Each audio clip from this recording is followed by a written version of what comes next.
ভারতের হামলার ভয়াবহ জবাব দিয়েছে পাকিস্তানের সামরিক বাহিনী। নরেন্দ্র মোদীর বিমান বাহিনীর অন্তত ৫টি যুদ্ধ বিমান ভূপাতিত করার কথা জানিয়েছে শাহবাজ শরীফের সেনারা।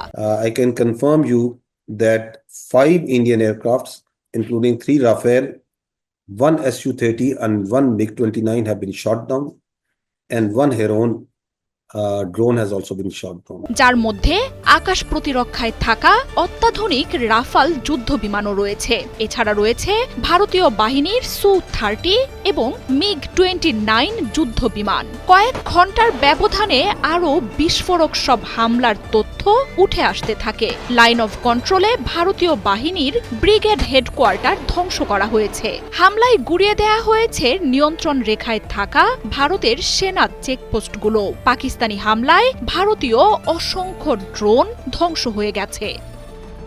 মঙ্গলবার মধ্যরাতে পাকিস্তান নিয়ন্ত্রিত আজাদ কাশ্মীরে বিমান ও ক্ষেপণাস্ত্র হামলা চালায় ভারত।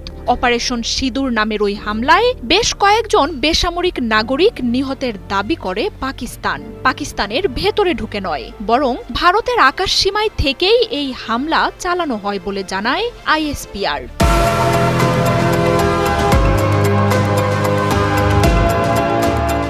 পাকিস্তানের পক্ষ থেকে দাবি করা হয়েছে, দেশের 4টি মসজিদে ভারত মিসাইল হামলা চালিয়েছে। এতে মসজিদগুলো ধ্বংস হয়ে গেছে। আনুষ্ঠানিকভাবে 8 জন নিহত হওয়ার কথা স্বীকার করেছে পাকিস্তান। জবাব দিতে তৈরি হয়েই ছিল পাকিস্তানি বাহিনী। রাত 2টার পরই ভারতীয় ভূখণ্ডে পাল্টা আক্রমণ চালায় ইসলামাবাদ। কয়েক ঘন্টার ব্যবধানে ভারতের অন্তত 5টি সামরিক বিমান ধ্বংসের বার্তা দেন পাকিস্তানের তথ্যমন্ত্রী আতাউল্লাহ তারার।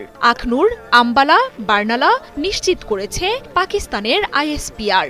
এছাড়াও রাশিয়ার Su-30 ও MiG-29 যুদ্ধ বিমানও ভূপাতিত করা হয়েছে।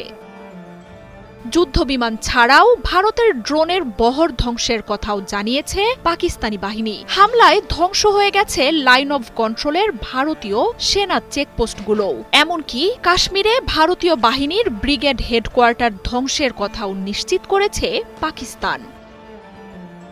ভারতের পক্ষ থেকে এখনও যুদ্ধবিমান ধ্বংসের কথা নিশ্চিত করা হয়নি। তবে সামরিক বিশ্লেষকরা বলছেন, সংঘাতের শুরুতেই এতগুলো যুদ্ধ বিমান হারানো ভারতকে কোণঠাসা করে ফেলতে পারে। এমনকি এর মাধ্যমে কয়েক দশকের মধ্যে সামরিকভাবে সবচেয়ে ভঙ্গুর হয়ে উঠতে পারে নরেন্দ্র মোদীর বাহিনীটি। এপ্রিলের শেষ সপ্তাহে ভারত নিয়ন্ত্রিত জম্মু কাশ্মীরের পেহেলগামে সন্ত্রাসী হামলার পর থেকেই চূড়ান্ত উত্তেজনা চলছে পাকিস্তানের সাথে। যে কোনো সময় যুদ্ধের শঙ্কায় গেল কয়েক দিন ধরেই পাল্টাপাল্টি মহড়া আর অস্ত্রের পরীক্ষাও চালাচ্ছিল দেশগুলো।